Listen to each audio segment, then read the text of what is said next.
समझिएगा, जैसे suppose we have 4 input layer, तो सॉरी 4 नंबर ऑफ न्यूरॉन्स या नंबर ऑफ नोड्स डाले यहाँ पे ने, there are mainly 4 number of nodes, something like this, ऐसे हैं, something look like this, and these are our features, and which feature pass, we have using this particular nodes, we are passing another particular nodes, that one is our hidden layer actually, in which have 3 number of neurons. Suppose let's see, in which have 3 number of neurons that look like something this ऐसे हैं देखिए, and each pass to, अब हमने पढ़ा था हर एक number of neurons, जितने भी नंबर ऑफ हिडन लेयर के नंबर ऑफ नोड्स हैं सभी में पास होंगे इसकी information, something look like something this ऐसे, है ना, and each have, see, this is our feature f1, f2, f3 and f4, and we have a weights. So this is our first actually you can say this is your first weights, you can simply write here w1, w1 suppose just similar यहाँ भी होगा इन तीनों के लिए, W2 W3, suppose W11 W22 W23 W, जैसे ये W12 11 था, इसी से W21 22 23, फिर इसके 31 32 31 32 33, और फिर इसकी उसी तरह से इसके रिस्पेक्ट में आप बनाएंगे सभी का, है ना। तो अगेन देखिए ये आपका this is our hidden layer, but we have a 2 layer of hidden layer, आप नोटिस करें अभी हमारे पास 2 लेयर का हिडन लेयर है। First have two number of neurons, second have 2 number of neuron, देखिए फर्स्ट हैव 3 और सेकंड हैव 2, आपने क्लियरली दिख रहा होगा आप सभी को, है ना, ये हमारे पास है। Now another one is our output layer, ये this is our output layer, clearly you can see. Now this have again another bits, this is called 1 या W2, so we just see W2, and this is your W3, actually हम एक के respect में calculate करके देखेंगे, तो मैं इसको लिख नहीं रहा हूँ, और दिस इज अवर Y, तो इसको हम YP या YP कर सकते हैं, basically we can clearly say this is our Y। Now in this hidden layer basically two operation happens, हमने लास्ट क्लास में पढ़ा था, जब आप हिडन लेयर में पहुंचते हैं तो 2 तरह के ऑपरेशन परफॉर्म होते हैं, क्या क्या होते हैं, पहला features and bits multiplied, and then activation function implemented, मतलब आप यहाँ पे ये कह सकते हो, यहाँ पे जब हमारा वो पर्टिकुलर ये पर्टिकुलर फीचर्स यहाँ पे पहुंच जाए हिडन लेयर पे, it become omega i with f i plus bias, ये कह सकते हैं क्लियरली, ये सो,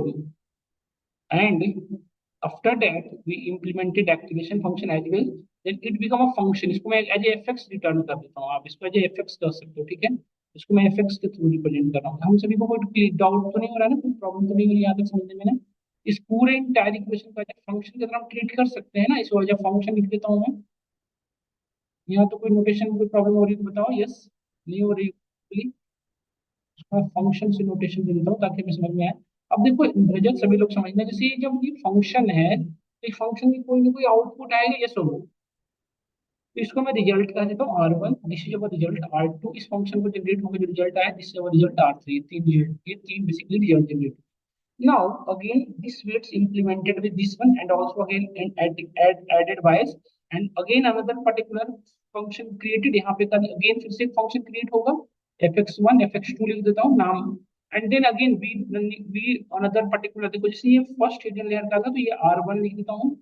ये इसको थोड़ा नोटेशन से समझना टफ होगा, नहीं तो इसको एक प्रॉपर तरीके से, ये देखो ये फर्स्ट लेयर का हिडन लेयर है, फर्स्ट लेयर वाला हिडन लेयर, इसको मैं 1 2,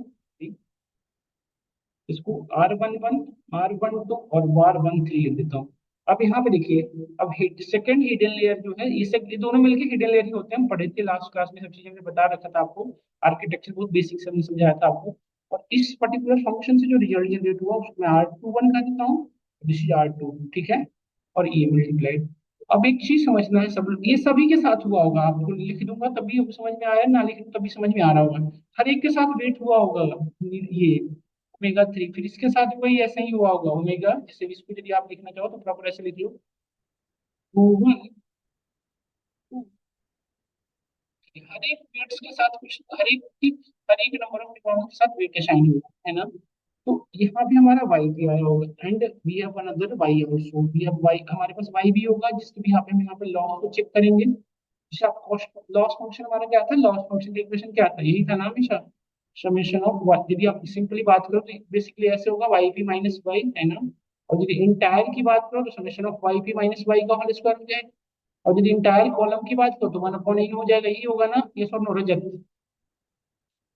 तो ये हमारा, अब समझिएगा ध्यान से, लॉस फंक्शन को हम जे से नोट करेंगे ना, हर जगह पे जे लिखूंगा मैं इसको। इस मेरा मोटो है जे को डिक्रीज कराना है, जो जे आया है हमारा वट एवर रिजल्ट, इस जे को डिक्रीज कराना है। तो कल की क्लास में हमने एक चीज बहुत अच्छे से आपको क्लियर किया था कि जब आपको लॉस को डिक्रीज कराना है वी नीड अ ऑप्टिमाइजर, है ना। जब भी आपको लॉस को डिक्रीज कराना है basically we need a optimizer. Optima actually overall यदि इसको बात करो ऑप्टिमाइजर करता क्या है, जस्ट आपको जनरलाइज आइडिया दूं। ऑप्टिमाइजर क्या करता है, ये जो वेट्स हैं इस वेट्स को अगेन अपडेट करेगा, है ना। जैसे अभी हम इसको मूवमेंट कर रहे हैं फॉरवर्ड, इसको हम कहते थे न्यूरल फॉरवर्ड प्रोपगेशन, मतलब ये जो मूवमेंट हो रहा है और फॉरवर्ड का मतलब इवेल्युएट हो रहा है, this is called forward propagation. तो यदि इस वेट को अपडेट करना है तो इस वेट को अपडेट करने के लिए अब हमें बैकवर्ड की तरफ मूव करना होगा, क्योंकि अभी एक बार तो आपने इसको अपडेट कर चुके हैं। तो अगेन मूवमेंट करेंगे तो then we need to move on like this, ऐसे मूवमेंट होगा। अब जो हमारा मूवमेंट होगा समथिंग लाइक दिस, ऐसे हमारा मूवमेंट है ना। तो this particular step is called backward propagation, हम पढ़ रखे थे लास्ट क्लास में। तो बैकवर्ड प्रोपगेशन जब आप करते हैं तो होता क्या है, बेसिकली बैकवर्ड प्रोपगेशन में क्या होता है, ये जो प्रीवियस वेट है यही अपडेट होता है ना, ये सॉल्व यूजिंग दिस ऑप्टिमाइजर, तो जिसमें हमने यूज कर रहे थे ग्रेडियंट डिसेंट, फर्स्ट ऑप्टिमाइजर को यूज कर रहे थे, that is called gradient descent. Yes. अब यहाँ पे ना, अब जैसे अब इस ग्रेडियंट डिसेंट का जो इक्वेशन होता है उसको यदि मैं लिखूं तो क्या हो जाएगा, हर एक के रिस्पेक्ट में, जैसे हम सपोज करूं मैं लिख रहा हूँ, जैसे हमें सपोज वेट्स न्यू बनाना है, जैसे इस वेट्स को अपडेट करना है, तो इसका फार्मूला क्या हो जाएगा, जो ओल्डर वेट है ओल्ड वेट है minus alpha into d J by d omega old, यही होगा ना फार्मूला, ये सुनो, क्या आप सभी लोग इस स्टेटमेंट से एग्री हो, हमारे इस पर्टिकुलर ग्रेडियंट डिसेंट वाली इक्वेशन से एग्री हो सभी लोग, यस। गजब। अब इसको बताएं ये होगा ना, आप यस, क्या आप फिर से बताएं क्या। हाँ जी सर। आप यहाँ पे देखें, जैसे ये जो ग्रेडियंट डिस्ट्रीब्यूशन का इक्वेशन था ये हर एक के रेस्पेक्ट में निकलेगा, जैसे हम वहां पे भी करते थे, आपको याद होगा मशीन लर्निंग में ओमेगा नॉट के रेस्पेक्ट में जब इसको निकालें तो omega naught minus alpha into d J by d omega,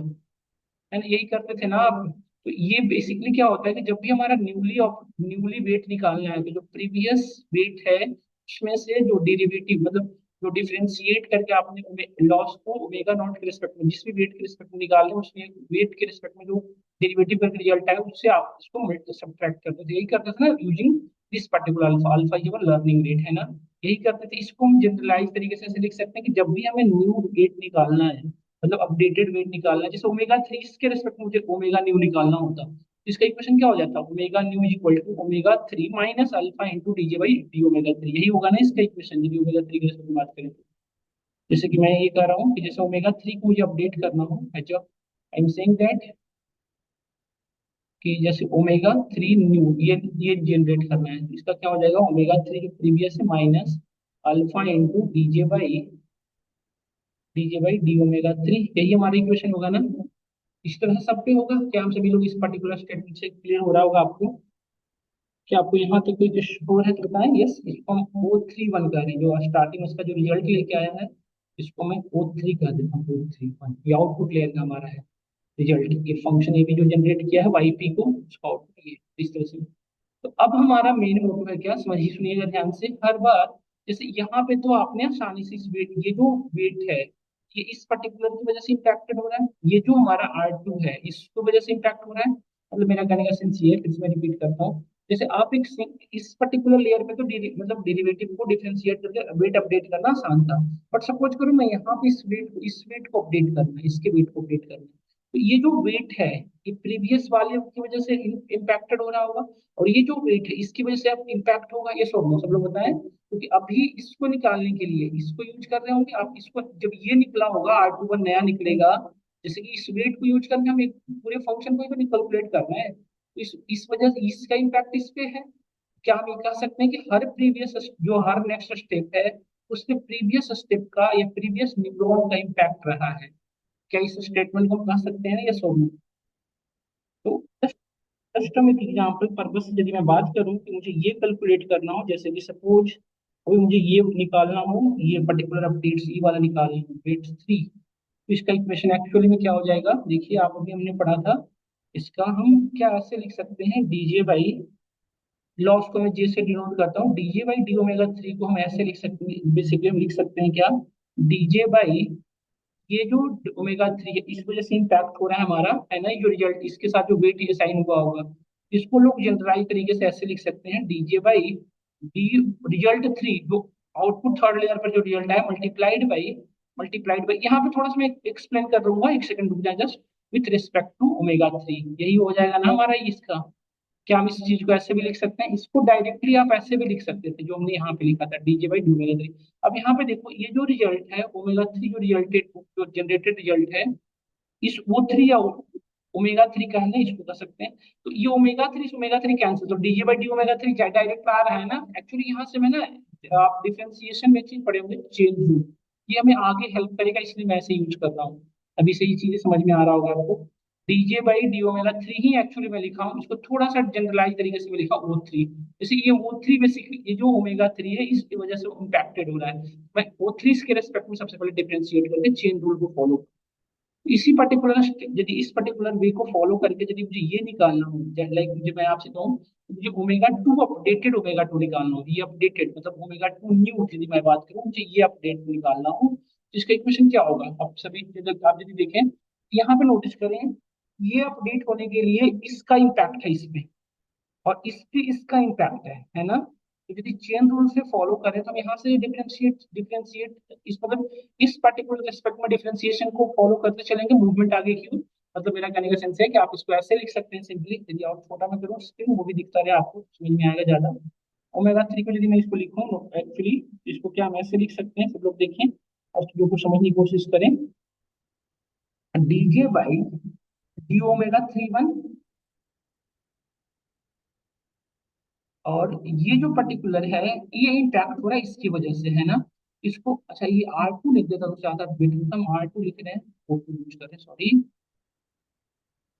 इसे R2 लिख दें, ओमेगा 3 वो की वजह से मैं यूज कर रहा हूँ, इसको R2 लिख दें, इसमें लिख देता हूँ, कोई इशू नहीं है, इसको R2 क्योंकि R फॉलो कर रहे हैं, रिजल्ट जो जनरेट उसे R से डिनोट कराता हूँ हर जगह, तो इसका इक्वेशन जो हो जाएगा ओमेगा 3 की यदि मैं बात करूँ, यहाँ पे नोटिस करें ओमेगा 3 का जो वैल्यू हो जाएगी वो हो जाएगी डीजे बाई डीजे बाई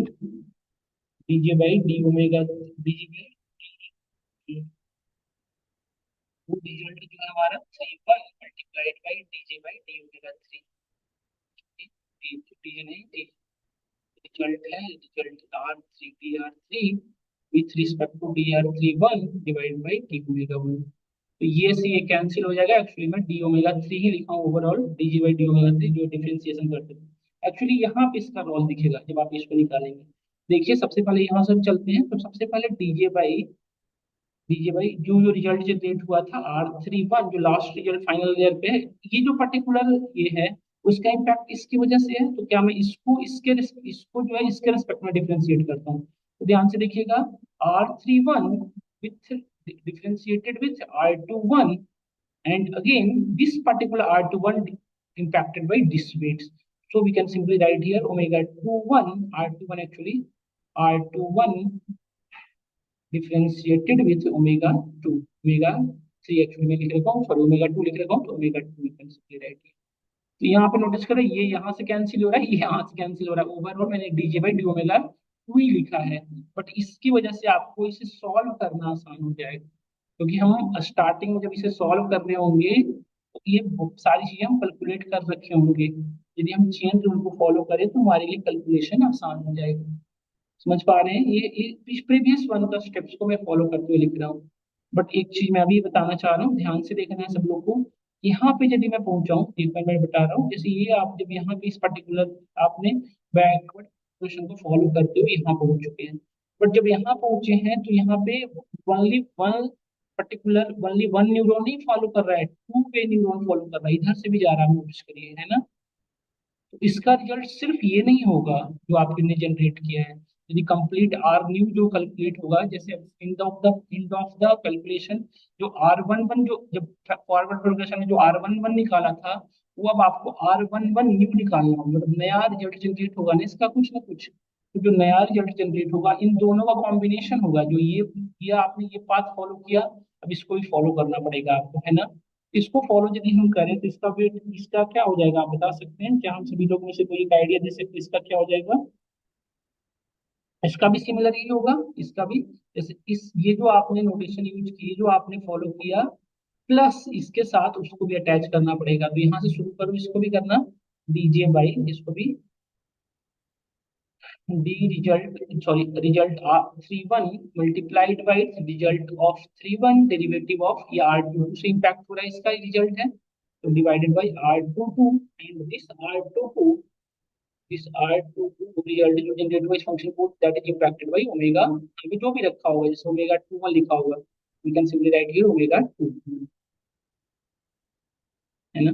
तो ये दोनों ऐड होके हमारा फाइनल नया R1 बनेगा, ये रिजल्ट। अब ये जो अगेन फॉरवर्ड होगा यहाँ पे, तो जब ये यहाँ पे फॉरवर्ड होगा, तो अब आपको यहाँ ये चीजें यहाँ से कैलकुलेट करनी होगी इसके रिस्पेक्ट में। तो अब आपको यहाँ पे देखना होगा, ये यहाँ से भी जा रहा है, यहाँ से भी जा रहा है, और फिर यहाँ से भी वापस हो रहा है। तो अब जैसे हम दो के रिस्पेक्ट में निकालने हैं, आपको फिर से तीन के रिस्पेक्ट में निकालना पड़ेगा। क्या ये चीजें समझ में आया आपको? हर बार ये सिंपल सी बात है ना, जब तक ये वेट अपडेट होंगे नहीं तब तक हमारा इस ग्रेडियंट डिस्ट्रीब्यूशन का कोई सेंस बनता नहीं है। जब तक हम अपडेट नहीं करें हमारा कोई वो बनता ही नहीं है, फिर अपडेट हो,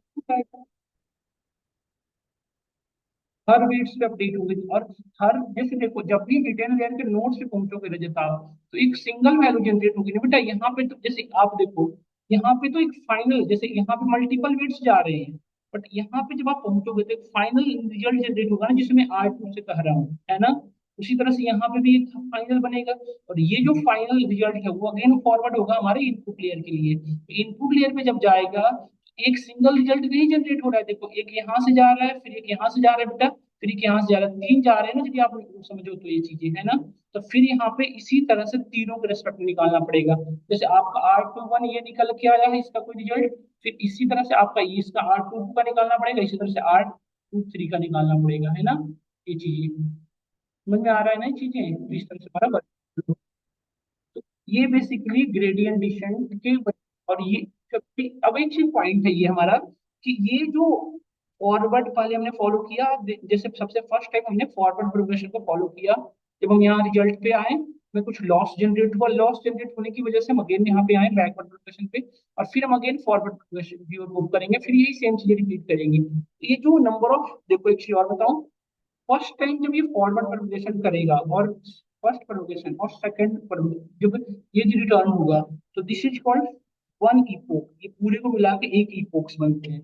तो है ना। तो ये नंबर ऑफ इपोक्स कितनी बार चलेगा ये कैसे डिटरमाइन होगा, तो इसके लिए आगे पढ़ेंगे हाइपर पैरामीटर ट्यूनिंग में, तो हम डिसाइड करेंगे कि नंबर ऑफ इपोक्स कितने चलेंगे, और कैसे क्या डिसाइड होगा, हम डिस्कस करेंगे कि नंबर ऑफ इपोक्स क्या इम्पैक्ट करेगा। तो फिलहाल हमें ये तब तक, अभी फिलहाल पे यदि मैं बात करूँ जनरलाइज आइडिया दूं, ये तब तक करनी होंगी हमें जब तक हमारी जी जो हो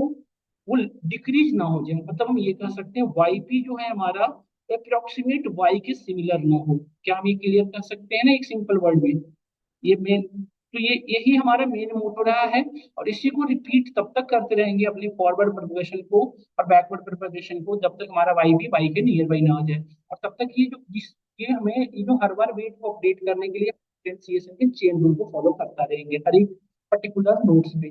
तो मैं ये समझाना चाह रहा था अभी आपको, कि ये जो चेन रूल है ये आपने 11 ट्वेल्थ में पढ़ा होगा, वही डिफरेंशिएशन में यहाँ यूज कर रहा हूँ। वहां पे भी आपने मल्टीपल रेस्पेक्टिव में करना था, तो क्योंकि आप देखो, अब जितनी बार ये जे है, जे को अपडेट करेंगे तो पूरी की पूरी वाईपी इवेलुएट होगी ना, तो वाईपी को हमेशा करोगे हर बार नया, इक्वेशन उतना टिपिकल हो जाएगा। तो मैं क्या कर रहा हूँ एक्चुअली, चेन रूल कर क्या रहा है कि प्रीवियस वैल्यू जो कैलकुलेट की हो उसको यूज करके हम कैलकुलेट करना हमारे लिए आसान हो जाएगा, इसलिए मैं इसे यूज कर रहा हूँ चेन रूल। जैसे ये हम स्टार्टिंग में एक बार निकाल चुके हैं, तो इसको देखो यहाँ पे यूज कर रहे थे हम डायरेक्टली, है ना। तो ये बेसिकली चेन रूल इसी को फॉलो करता है, चेन रूल से हम यदि करें तो हमारे लिए इजी पड़ता है। इसको नहीं, यदि आपको लग रहा है कि चेन रूल नहीं फॉलो करना चाह रहे हो, तो मैन्युअली आप डिफरेंशिएशन करो, जो आपको बहुत ज्यादा टिपिकल हो जाएगा, बहुत ज्यादा मतलब काफी लंबा हो। इसलिए लोग इसको फॉलो करते हैं ताकि हमारी डिफरेंशिएशन सिंपल और जो हमने प्रीवियस जो चीजें निकाल रखी हो उसको यूज कर सकूं। तो ये था हमारा मल्टी लेयर पे आप जब काम करते हो, मल्टी लेयर हिडन लेयर हो, multiple multi layer hidden layer हो, जैसे आप देखो दो लेयर का हिडन लेयर हो तो ये वर्किंग ऐसे करता है, और मल्टीपल नंबर ऑफ न्यूरॉन हो तो इसकी वर्किंग जो कुछ ऐसे चेंज होती है। आप सोचो, एक यदि हम बात करें तो नंबर ऑफ इक्वेशन कितने सारे सॉल्व किए होंगे। जैसे आप यहाँ से देखो, एक यहाँ से कितने नंबर ऑफ इनपुट जा रहे हैं, 4, और इसके इनपुट कितने हैं, 4 क्रॉस 3, मतलब यहाँ से 4 आउटपुट के थ्रू जा रहे हैं, और यहाँ से एक्सेस कर रहे हैं 4 क्रॉस 3, तो नंबर ऑफ यहाँ पे इक्वेशन बन रहा है 12। यहाँ से देखो बात करूं तो 3, और यहाँ पे इनपुट इसके लेने वाले कितने हैं, 2, तो 3 क्रॉस 2 मतलब 6 नंबर ऑफ। यहाँ पे बात करो 2 क्रॉस 1 है ना, तो देखो कितने सारे इक्वेशन को सॉल्व करना पड़ेगा। ये जबकि हमारे पास नंबर ऑफ न्यूरॉन कितने हैं, 4, 7, 10, और ये बहुत कम, 10 तो बहुत मिनिमम है, इतने से हमेशा मैक्सिमम ही होंगे। अब हम नेक्स्ट क्लास में और भी जो क्लासेस में डिस्कस करेंगे, हम नेक्स्ट क्लासेस में कि अपने हिडन लेयर पे नंबर ऑफ नोड्स वगैरह कैसे डिसाइड करते हो हम पढ़ेंगे प्रॉपर, कि आपको माइंडसेट ये करना है कि इसकी आर्किटेक्चर ऐसे होती है। बाकी जितने भी हाइपर पैरामीटर ट्यूनिंग हो उनको हम स्टेप बाय स्टेप देखेंगे, कि आप नंबर ऑफ न्यूरॉन कैसे डिसाइड करोगे, नंबर ऑफ हिडन लेयर कैसे डिसाइड करेंगे, नंबर ऑफ इपोक्स कैसे डिसाइड करेंगे उस पे, नंबर ऑफ। अब एक चीज और बात करते हैं, अभी हम जो डिस्कस कर रहे हैं तो पूरी चीजें किसके रिस्पेक्ट में चल रही है, ग्रेडियंट डिसेंट, कौन सा ऑप्टिमाइजर फंक्शन में यूज करने की बात कर रहे हैं। अभी जो पूरी जो वर्किंग फ्लो है, ये जो आपका इक्वेशन जो आपके सामने में दिखा था, वो किसके भी यहाँ पे जो इक्वेशन चल रही है, ये जो इक्वेशन है किसकी है, ये ग्रेडियंट डिसेंट की इक्वेशन है ना, ये सॉरी, ये जो इक्वेशन है ग्रेडियंट डिसेंट की है। तो ऑप्टिमाइजर में सिर्फ एक ग्रेडियंट डिसेंट ही नहीं होते हैं, और भी हमारे पास ऑप्टिमाइजर फंक्शन है, और अनदर यूज करेंगे हम, that one is called Adam, and another is optimizer, sorry, एक और था, मैं बोल रहा हूँ ग्रेडियंट डिसेंट, एक एडम, और एक और था मैं कल की बात बताया था, एक और होता है बहुत ही पॉपुलर है, स्टोकेस्टिक ग्रेडियंट डिसेंट है ना। तो अब एक ग्रेडियंट डिसेंट को हम यूज कर रहे हैं ऑप्टिमाइजर में। और अभी हम लास्ट क्लास में हमने आपको डिस्कस किया था एक्टिवेशन फंक्शन, जो कि हर बिट्स पे आपको एक्टिवेशन फंक्शन इंप्लीमेंट करना पड़ेगा। तो इसको थोड़ी सी आप थोड़ी सी चीजों को न्यूट्रलाइज करते हैं आज की क्लास में। जैसे देखो, आप जब हर एक बिट्स पे एक्टिवेशन फंक्शन लगा रहे हो तो हमें एक चीज तो क्लियर है कि अभी हम ऑप्टिमाइजर भी यूज करें ग्रेडियंट डिसेंट, बट सपोज हम एक्टिवेशन फंक्शन में सिग्मॉइड यूज कर रहे होते, तो इस सिग्मॉइड फंक्शन की वजह से एक प्रॉब्लम जनरेट होती है। वो क्या होती है, मैं अभी आपको डिटरमाइन करके क्लियरली बताता हूँ, ध्यान से देखिएगा। जैसे कि क्या, जैसे आप सिग्मॉइड फंक्शन यूज करते हो, तो सिग्मॉइड फंक्शन का जो मोटो होता है कि जितने भी रिजल्ट से फाइनल जो रिजल्ट है उसको 0 से 1 के बीच में ट्रांसफॉर्म करेगा, वो यही करेगा ना, ये हम क्लियरली समझ गए होंगे कि जो सिग्मॉइड फंक्शन है वो हमारे रिजल्ट को 0 से 1 के बीच में ट्रांसफॉर्म करता है। ये मेरे क्लियर हो गया था, हमने पढ़ रखा था। तो ये 0 to 1 आपको व्यू हो रहा है, तो एक्चुअली यदि हम बात करें, ध्यान से देखिएगा इस चीज को, यदि हम एक सिग्मॉइड फंक्शन की एक्चुअली चीजों को एक बार टेक केयर करें और उसमें थोड़ी सी एक्सप्लोर करें चीजों को, तो ध्यान से देखिए। देखो आपका ये था हमारा activation function, that is called sigmoid. तो सिग्मॉइड को यदि एक्स एंड वाई दोनों के रिस्पेक्ट में बात करूं, जैसे ये हमारा वाई भी रहा है, और ये सॉरी, ये हमारा वाई पी रहा है, सपोज जस्ट एग्जांपल के लिए बताता हूँ, एक्चुअली इसे एक्स एक्सिस कहेंगे। बट सपोज इसके जो रिस्पेक्ट में जो डेटा जनरेट होता है ऐसे जनरेट होता है, आप हम लोगों ने पढ़ रखा है इसको। एक और यदि हम दोनों के रिस्पेक्ट में बात करें तो कुछ ऐसे जनरेट हुआ होगा, ये नियर बाई जीरो के रिस्पेक्ट में गया होगा, निगेटिव साइड में ना, ये नियर बाई जीरो होता है, एग्जैक्ट नियर बाई जीरो। इसको थोड़ा ऐसे ड्रा करें कि नियर बाई जीरो हो, अभी वन के बीच में लाइन नहीं करते, इसलिए मैं ऐसे ड्रा करके दिखा रहा हूँ, be near by zero, something look like this. तो ये हमारा 0.5 है, और ये हमारा 1 है, ये हमारा 1 है। बट सिग्मो यदि इसको एग्जैक्टली लिखो तो क्या हम ऐसे लिख सकते हैं, y p is equal to summation of omega F1 plus bias, यही था हमारा वाई पी का इक्वेशन। तो यदि इसको मतलब इसकी यदि डेरिवेटिव फाइंड करो, तो डेरिवेटिव की जो वैल्यू होती है ना, मतलब इसका एक्चुअल इक्वेशन क्या हो जाता है बताओ, 1/1 टू द पावर e के पावर माइनस वाई पी, यही होगा ना इसका इक्वेशन सिग्मोइड का। तो इसको यदि डेरिवेटिव करो मतलब वाई पी को, इसको देखो, इसका मतलब मेरा कहने का मतलब ये है कि यदि इसको आप डिफरेंशिएट करो, मतलब डी इसको यदि आप डिफरेंशिएट करो, समथिंग लुक लाइक दिस, इसके जो रिजल्ट जनरेट होंगे वो कुछ ऐसे होंगे, देखिएगा। जब इसे बात करें कि इसका जो रिजल्ट जनरेट होगा डेरिवेटिव करने के बाद, क्या हम ऐसे लिख सकते हैं, एक्टिवेशन फंक्शन विद जेड, या फिर सॉरी वाई पी हमारे कह सकते हैं y P divided by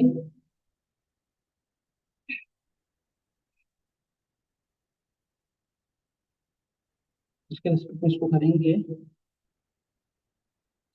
point.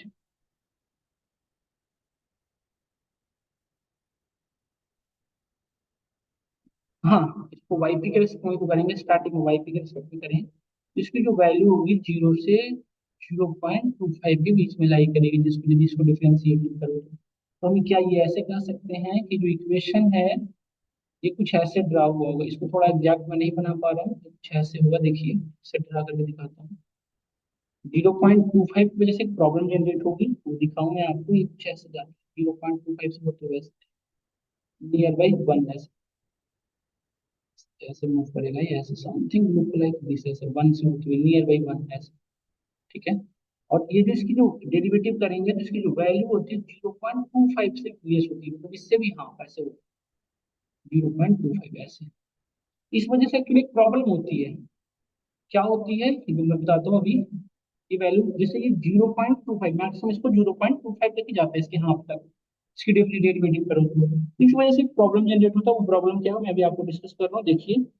जैसे सपोज दैट आपने, जैसे कि एक सिंगल लेयर की बात करूं, जैसे आपने यहाँ पे लॉस कैलकुलेट कर रहे थे, जैसे हमारा लॉस था जैसे DJ by d omega one one के रिस्पेक्ट में यदि बात करें, ठीक है, इसका इक्वेशन हो जाएगा क्या, जैसे आप वो जो प्रीवियस वाला था हमारा उसके अकॉर्डिंग यदि जो आपने यहाँ पे चेन रूल जो फॉलो कर रहे थे ऊपर में, यहाँ पे देखिए इसको यदि बात इसके अकॉर्डिंग जैसे जो बात कर लो इसके रिस्पेक्ट में, इसके रिस्पेक्ट में, तो ये वाला अभी आपने कैलकुलेट किया था ना प्रीवियस वन को रिस्पेक्ट में, ऐसा एक देखो को आप डिफरेंशिएट कर देते चेन, इसको आप ये वाले को ले लो पूरे को,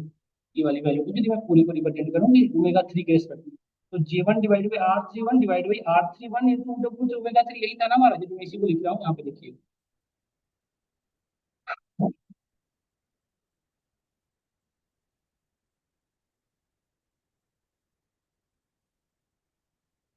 यहाँ पे मैं 31 के रिस्पेक्ट में किया, ठीक है, J1 R31 देखिए, ये हमारा, यस मैम, नहीं अभी मैं अभी क्लास बताता हूँ, मैं भी देखिए स्टार्ट कर रहा हूँ। मैं क्लास के में आपको फिर तो क्या करता हूँ मैं फ्री होके, ठीक। ठीक। इसको बात करें यहाँ पे देखिए, पहले जो हमारा होगा D R31 के रिस्पेक्ट में होगा, R31 के रिस्पेक्ट में पहले इसको डेरिवेटिव करें, और ये जो R31 है अगेन हमारा एक्चुअल वन से डेरिवेटिव होगा multiplied D omega one one के रिस्पेक्ट, है ना, इसको ये वेट होके इस ये जो वैल्यू होगी, ये जो वैल्यू होगी उसकी मैक्सिमम वैल्यू कहाँ तक जाएगी, 0.0 से लेके 0.5 के बीच में लाई करती है हमेशा। तो ये जो वेट्स हैं, जैसे ये जो कैलकुलेटेड जो नया वेट्स है वही तो फिर आपको यहाँ पे इम्प्लीमेंट होता है, आपको याद अभी जो मैं बता रहा था कि जो वेट्स होते हैं यही तो, अभी जैसे हमें ओमेगा न्यू निकाला है,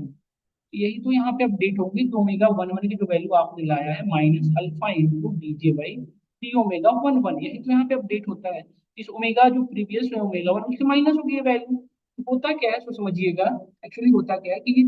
ये जो वैल्यू है ये मैक्सिमम केसेस में 0.025 तक ही जाता है। सपोज ये 0.11 आया है, या 0 पॉइंट सपोज करिए 0.02, जैसे जैसे ये रिवर्स जात होगे ना छोटी वैल्यू होती जाएगी, 0.02 आया समथिंग। तो इस वजह से एक टाइम आता है जब ये जो इसमें जो देखो यहाँ पे जैसे मैं ये कहना चाह रहा हूँ, ये वैल्यू जितनी बड़ी होगी, सॉरी ये वैल्यू बड़ी, यदि हमें ये वैल्यू इस ये जो डिफरेंशिएशन है ये जो वैल्यू है इसकी वैल्यू यदि सपोज करो बढ़ती, जैसे सपोज एक एग्जांपल से बात कर लें तो कि प्रीवियस जो ओमेगा वन की वैल्यू थी वो टू रही होगी, सपोज जस्ट एग्जांपल, और ये जो हमारा लर्निंग रेट है वन, ऐसा होता नहीं है, बस एग्जांपल के लिए बता रहा हूँ, इसकी वैल्यू स्टार्टिंग में 0.2 आई होगी, इसकी मल्टीप्लाई करो तो 2 minus one into d J by d omega की वैल्यू आई है 0.2, तो 0.2 क्या हो जाएगा इसका रिजल्ट बताना एक बार, 2 - 1 0.2 जीरो कितना हो जाएगा इसका रिजल्ट बताओ एक बार रजत, इसे कितना 1.98 है ना। तो ये जो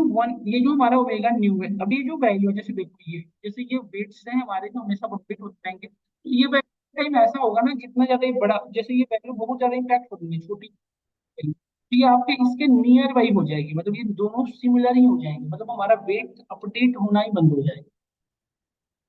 एक टाइम ऐसा आएगा जब ओमेगा न्यू और ये वैल्यू हमारी, सॉरी, ओमेगा प्रीवियस जो वैल्यू थी और जो अपडेटेड वैल्यू थी, ये इतनी छोटी, ये जो डिफरेंशिएट करके इतनी छोटी कर देगी कि ओमेगा वन वन से हम कुछ भी वैल्यू, जैसे इसमें टू में से तो बहुत छोटी वैल्यू को सब्ट्रैक्ट करोगे तो इसमें क्या इंपैक्ट हुआ, 1.98, बहुत ज्यादा तो नहीं हुआ ना ये। समझ रहे हो मेरी बात को? तो एक टाइम ऐसा आएगा जब ये, क्योंकि अभी तो मैं एक के रेस्पेक्ट में निकाला हूँ, अभी मल्टीपल और भी तो होगा इस तरह से मल्टीपल, जैसे इस केस में देखो, इस केस में देखो, इस केस देखो, इसमें इसकी वैल्यू आई होगी 0.02 सपोज, वो 0.02, इस तरह से इसकी वैल्यू कुछ समथिंग 0 पॉइंट, सब डिफ्रेंशिएट करने के बाद इसकी वैल्यू आई होगी 0.21, इस तरह से इसकी वैल्यू भी कुछ आई होगी 0.005 सपोज, जस्ट 0.5। इस तरह से इसको यदि आप मल्टीप्लाइड करो तो 10 टू द पावर माइनस में छोटी वैल्यू होती चली जाएगी, डिक्रीज होती चली जा रही है, देख रहे हो ना? इस वजह से हमारे जो वेट्स है वो बहुत ज्यादा अपडेट नहीं होगा। आप बताओ ना, वेट हमारा 2 था, अब हमारा वेट 1.98 है, क्या बहुत ज्यादा अपडेशन हुआ है? नहीं हुआ ना एक्चुअली। और सपोज करिए टू ही रह जाता तो फिर अपडेट कुछ होता ही नहीं, बिट्स जो प्रीवियस वैल्यू वही रह जाती। जैसे ये वैल्यू यदि जीरो हो गई एक टाइम में, तो टू माइनस जीरो क्या होगा, रिजल्ट कुछ भी नहीं, जो वेट है वही रह गई हमारी। तो इस एक प्रॉब्लम आती है ग्रेडी इस सिग्मॉइड फंक्शन को यूज करने से। सिग्मॉइड फंक्शन को जब यूज करेंगे तो उसकी मैक्सिमम जो डेटा होती है, मैक्सिमम रेंज होती है उसके डेरिवेटिव्स का 0 से लेके 0.25 की अप्लाई करती है। इस वजह से जो हमारा वेट्स है वो वेट्स के नियर वही हो जाता है, मतलब हमारा वेट्स में कोई चेंज होता ही नहीं। और ये प्रॉब्लम, यही जो प्रॉब्लम है, this is called vanishing gradient problem, मतलब vanishing gradient, sorry, vanishing gradient problem से कर सकते हैं आप, vanishing gradient, gradient problem, vanishing gradient problem से करते हैं आप, इशू भी कर सकते हैं आप, वेनिशिंग ग्रेडियंट इशू। इस पर्टिकुलर प्रॉब्लम को सॉल्व करने के लिए अब हमें चेंज करना पड़ेगा यहाँ पे अपनी एक्टिवेशन एक्टिवेशन फंक्शन। तो यहीं से इन्वेंट हुआ था हमारा सिग्मॉइड से रेलू आया था, अब हमारे रेलू कम इन एग्जिस्टेंस। मेरा कहने का सेंस ये है कि जब भी आप सिग्मॉइड यूज करें तो हर लेयर पे सिग्मॉइड यूज नहीं कर सकते। मैंने एक केस बताया था, स्पेशल केस, जब आपका आउट क्लासिफिकेशन प्रॉब्लम हो तभी आप सिर्फ आउटपुट लेयर पे, एक जनरलाइज आइडिया है कि आप आउटपुट लेयर पे अपनी सिग्मॉइड फंक्शन को यूज कर लो। बट हिडन लेयर पे आप यदि सिग्मॉइड को यूज करोगे तो ये पॉसिबिलिटी है कि वेट्स अपडेट नहीं होंगे। और यदि वेट अपडेट नहीं हुए तो क्या प्रॉब्लम आ सकती है, बताएं रजत आप? यदि वेट अपडेट नहीं हुआ फिर इसमें क्या प्रॉब्लम आ सकती है बताओ? लॉस डिक्रीज होगा ही नहीं। ये कर ही रहे हैं हम, इसी पर्पज से कर रहे हैं ना कि लॉस हमारा डिक्रीज हो। यदि वेट ही अपडेट नहीं होगा तो फिर हमारा लॉस वही, जैसे जो इक्वेशन वाई थी, पहली बार वेट्स के साथ इनिशियलाइजेशन हुआ था, फिर वही अगेन हो गया, फिर there is no any impact, है ना? तो हमारा जो मेन पर्पस रहा था लॉस फंक्शन को डिक्रीज कराना, वही नहीं हुआ। तो दिस इज द इशू। तो आप सिग्मॉइड फंक्शन को इसी वजह से हर जगह यूज नहीं कर सकते। तो सिग्मॉइड फंक्शन को हम हमेशा आउटपुट लेयर पे जनरली यूज करेंगे। और बाकी जो हिडन लेयर है उसमें हम रेल यूज कर सकते हैं, निजी रेल यूज कर सकते हैं। और अगेन, अच्छा, ये प्रॉब्लम सिर्फ इसी में नहीं है, सिग्मॉइड में एक और है हमारा सॉफ्टमैक्स करके, नहीं सॉरी, टेनिज। टेनिज में भी यही वेनिसिंग इशू आता है। तो आपसे इंटरव्यू वगैरह में पूछे जाते हैं कि what is vanishing gradient descent problem, तो आपको बताना है क्लियरली कि actually this particular problem comes due to sigmoid activation function. If I am using in all your as a sigma, sorry, as a sigmoid as a activation function, then we particular, but then we this particular problems comes. Okay, और ये problem है क्या, what is this problem, you can clearly say that actually due to this sigmoid function, our derivatives, our derivative range comes 0 to 0.25, because of this our weights does not update। Actually क्या होगा कि value बहुत, हाँ, बहुत ज्यादा हो जाएंगे तो दिक्कत ये हो जाएंगे आपके। तो this is the issue, vanishing gradient problem, इसी को कहते हैं हम। इसको और कल की क्लास में अपडेट करेंगे, ये बहुत छोटी हो जाएगी ना भाई, बहुत ज्यादा छोटी होती है, बहुत ज्यादा छोटी होती है ना? जैसे ये, और एक केस ऐसा भी हो सकता है कि जैसे टू, ये जैसे 4.99 समथिंग लाइक दिस, ये प्रॉब्लम है एक्चुअली। ये वैक्यूम में बता सकता हूँ गेट से बिगड़ी है।